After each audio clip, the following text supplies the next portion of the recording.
Hello everyone, আমি Kaushik Das. SLST 2025 exam দিয়েছিলাম।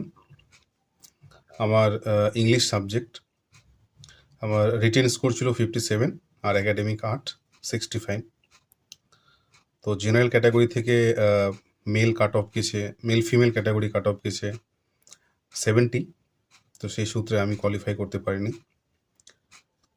একটু মন খারাপ হয়েছে, ভালোই মন খারাপ হয়েছে, কিছু করার নেই। তো আমার মতোই যে সমস্ত পরীক্ষার্থী, যে সমস্ত ক্যান্ডিডেটসরা ইন্টারভিউ লিস্টে নাম আসেনি যাদের, তো আমার মনে হয় ভেঙে না পড়াই উচিত। যদিও কথাটা বলা খুবই সহজ, কিন্তু ঠিক নিজের ক্ষেত্রে মানিয়ে নেওয়াটা একটু কঠিন। তারপর আমি বলবো যে কদিন আমি এসএলএসটি সিলেবাসটা পড়লাম, তো আমার এটুকু মনে হয়েছে যে আমরা যদি ঠিক এখনই পড়াশোনাটাকে না ছেড়ে দিয়ে যদি কন্টিনিউয়াসলি চালিয়ে যাই, তাহলে আগামী দিনে যে সমস্ত ভ্যাকান্সিগুলো আসতে পারে, এসএলএসটি তো পরীক্ষা হবেও আশা করা যায়।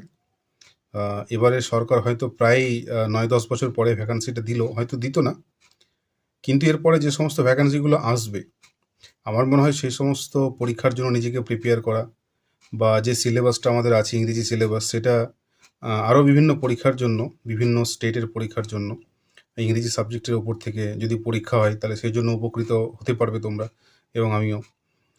তাছাড়া মাদ্রাসার যে ভ্যাকান্সি আসছে, ঠিক আমার জানা নেই কতটা সিট আছে, কবে পরীক্ষা হবে, কবে ফর্ম ফিল আপ হবে, হবে কি না এই ধরনের আমার কাছে কোনো তথ্য নেই। তবে আমি একটা বলতে পারি, যে সমস্ত খবরগুলো বিভিন্ন জায়গা থেকে পাওয়া যাচ্ছে, যে আসলে আসতেও পারে, নাও আসতে পারে। তো যদি আসে, যদি না আসে তো ঠিক আছে, কিন্তু যদি চলে আসে, তাহলে আমার কাছে কি ব্যাকআপ প্ল্যান আছে, এটা একটা চিন্তা অবশ্যই আমাদের করা উচিত। সেই কোশ্চেনটা আমাদের ব্যাক অফ দ্য মাইন্ড রাখা উচিত। এই যে কোশ্চেনটা, যে এসএলএসটি পরীক্ষা এবার 9 বছরের গ্যাপে হলো, মাদ্রাসার ভ্যাকান্সি আসতে পারে বা নাও পারে, তো নেক্সট এসএলএসটি হবে কিনা কোনো চান্স নেই, কোনো জানা নেই। কিন্তু কোশ্চেনটা হচ্ছে একটাই, যে যদি হয়ে যায় তাহলে আমার কাছে কি ব্যাকআপ প্ল্যানটা আছে। এই যে কোশ্চেনটা, এই কোশ্চেনের আনসার যখন আমি ভাবতে গেলাম, তখন আমি একটাই কথা চিন্তা করতে পারলাম, যে না, অবশ্যই আমাকে তৈরি থাকা উচিত। তো এই তৈরি থাকা উচিত, এর সাথে সাথে আমি একটা জিনিস আরও ভাবলাম, যে আমিও পড়াশোনা করার চেষ্টা করব। তার সাথে সাথে আমার মতো যে সমস্ত আমাদের সেম এজ বা আমার থেকে ছোট বা বড় দাদারা বা দিদিরা বা ভাই বোনেরা এবং আমার সমবয়সী বন্ধুরা যারা চেষ্টা করছে এসএলএসটির জন্য, তো ইংরেজি সিলেবাসটাকে আমি অবশ্যই চেষ্টা করব কিছু ভিডিও মাধ্যমে এই সিলেবাসটাকে কভার করার। যতগুলো টেক্সচুয়াল সিলেবাস, গ্রামাটিক্যাল সিলেবাস, আরও ইন্টারভিউ পারপাসে যতগুলো ধারণা তৈরি করা যায়, কনসেপচুয়াল ডেভেলপমেন্ট করা যায়, আমরা সেগুলো চেষ্টা করব। তো একের পর এক আমরা চেষ্টা করব।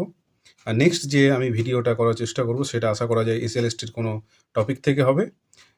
আশা করছি তোমরা সেটাকে শুনবে, তোমাদেরকে ভালো লাগবে এবং তোমরা উপকৃত হবে। Thank you.